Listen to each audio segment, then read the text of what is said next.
Good Tuesday, everyone, and welcome to this edition of Conversations Daily News. I'm your host, Cyrus Webb. Glad you all could join us once again. We, of course, have your news headlines coming up on this Tuesday. We have the Truth of the Day with Mary Ellen Ciganovich, and in today's Entertainment Spotlight, being part of my conversation with author Catherine Klatzker about her new book, You Will Never Be Normal. Enjoy today's broadcast. For Conversations Daily News, I'm Cyrus Webb with your Tuesday headlines. In Mississippi news, Mississippi governor talks to CNN, defends Mississippi COVID-19 death rate. New data has revealed Mississippi ranks the highest per capita death rate from COVID-19. The state also now ranks as one of the lowest vaccinated states in the country. Governor Tate Reeves spoke to Jake Tapper on CNN's State of the Union on Sunday. He criticized the president for recently putting a vaccine mandate in place for certain workers. However, Reeves' criticism comes as Mississippi reaches a grim new pandemic milestone. The reality is this is an attack by the president on hard-working Americans and hard-working Mississippians who he wants to choose between getting a jab in their arm and their ability to feed their families, Reeves said. Mississippi has taken action. We have seen a significant uptick in vaccination and case numbers have fallen dramatically over the last 2 weeks. Deaths, unfortunately, are a lagging indicator. Reeves maintains getting the COVID-19 vaccine is a personal choice. President Joe Biden suggested requiring businesses with 100 or more employees to require the vaccine or get weekly COVID-19 tests. However, rules for a vaccine mandate have yet to be written.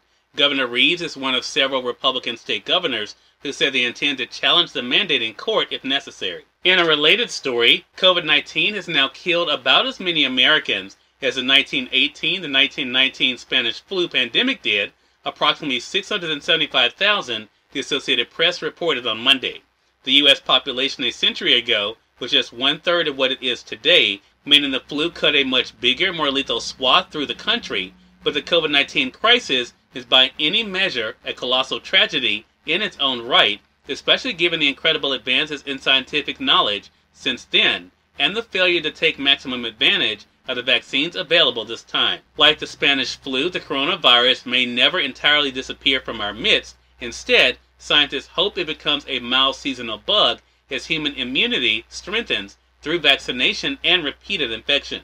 That could take time. For now, the pandemic still has the United States and other parts of the world firmly in its jaws. While the Delta-fueled surge in infections may have peaked, U.S. deaths are running at over 1,900 a day on average, the highest since early March, and the country's overall toll topped 675,000 deaths on Monday, according to the count kept by Johns Hopkins University, though the real number is believed to be higher. In national news, U.S. officials defend deportation of Haitians from Texas town. More than 6,000 Haitians and other migrants have been removed from an encampment at a Texas border town, U.S. officials said Monday, as they defended a strong response that included immediately deporting migrants to their impoverished Caribbean country and using horse patrols to stop them from entering the town. Calling it a challenging and heartbreaking situation, the Department of Homeland Security's secretary issued a stark warning. If you come to the United States illegally, you will be returned.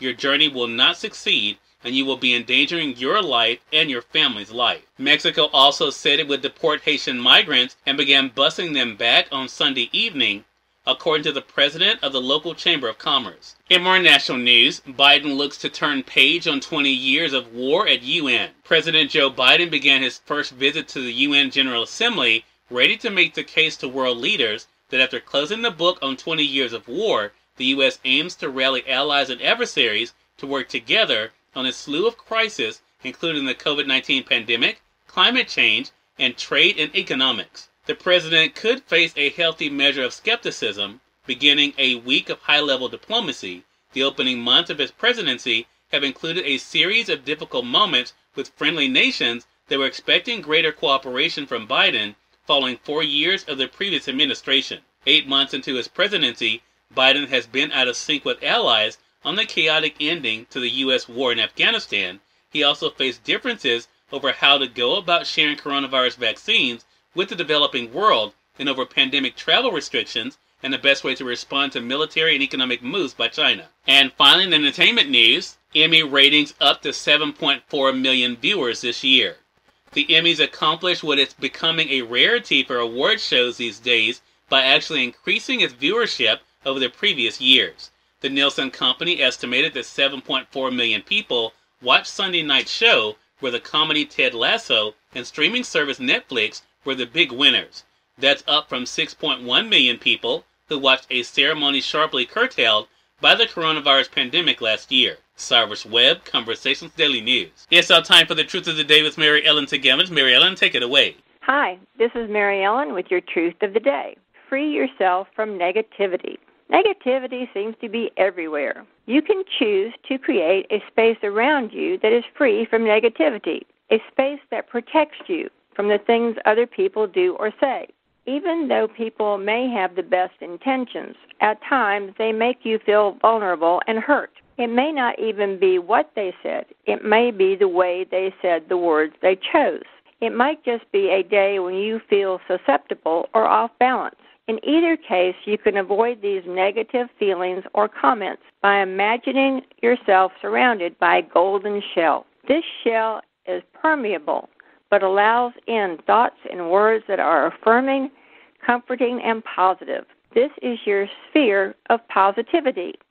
You can use this technique anytime you need to feel safe, secure, and loved. Today, find ways to care for yourself, making sure you respond in positive and supportive ways as you go about and enjoy the day. Author Catherine Klatzker is featured in today's Entertainment Spotlight, right here on Conversations Daily News. For Conversations Daily News, I'm Cyrus Webb with the Entertainment Spotlight. Author Catherine Klatzker joined me recently on Conversations Live, the radio show, to talk about her new book, You Will Never Be Normal. Here's a bit of our conversation. Catherine, what has it been like for you to see the way that readers are responding to the book? Readers are responding in a variety of ways. Some readers tell me that they read it all in one sitting, that they just sit down and read it, which I think is astounding because I think it's kind of intense. Other readers tell me that they really take their time with it, and when they get to the middle, they put it down for a day or two before they pick it up again because there's a lot to digest. But it's all in all positive. It's a positive response that I'm getting. Well, that's good. So did you have that fear of what people would think, not only of the book, but also by extension of you in writing the book? Yes, I did, because it felt very much like, I don't know how else to say it, but it felt like I was absolutely outing myself. And I realize when I see friends or when I meet people now that they know everything about me. And that's really unusual and hard. And I've had some friends come up to me and just joke and just say, I thought you were the normal one, which is pretty funny. Yeah. Now, I'm just going to say that goes to the point I was making earlier about what normal is, right? I think that is the whole thing. People have kind of decided for society what is considered normal, and when people don't fit that quote-unquote mold or identity, then they're looked at as being different. How does this book help you in seeing yourself in a different light? I think, first of all, that there probably is no such thing as normal. Cyrus Webb, Conversations Daily News. We thank you all for tuning in to this edition of Conversations Daily News. We'll be back with you guys on tomorrow's more news, Truth of the Day with Mary Ellen Ciganovich, and of course your Entertainment Spotlight. Until then, I'm your host, Cyrus Webb, saying as always, enjoy your day, enjoy your life, enjoy your world. Thank you all for choosing Conversations Daily News today. Let's make it a great one.